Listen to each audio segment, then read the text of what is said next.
Nikianza na Sanguine. Sanguine kwanza ni mtu mchangamfu. Muda wote ni mchangamfu.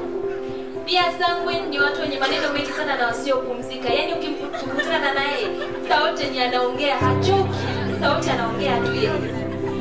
Hapo pia hawa watu nataka mwakilika kwenye kundi la watu. Akikuta anaongea, yeye akiongea ndo anakuwa kama vile ndo kaanzisha ile mazungumzo. Ni mchangamfu sana. Pia Sanguine ni waongo mno.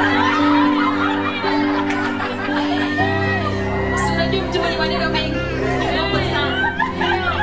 Pia Sanguine ni vinyonga katika tabia zao. Unaweza kumwona ni mchangamfu, leo yuko hivi, kesho unamuona yuko hivi. Yaani ni watu ambao hawatabiriki wana tabia za aina gani. Ni vinyonga sana katika tabia zao. Pia Sanguine wanapenda kusoma na kusikiza vitu ambavyo havina uchambuzi wa kina.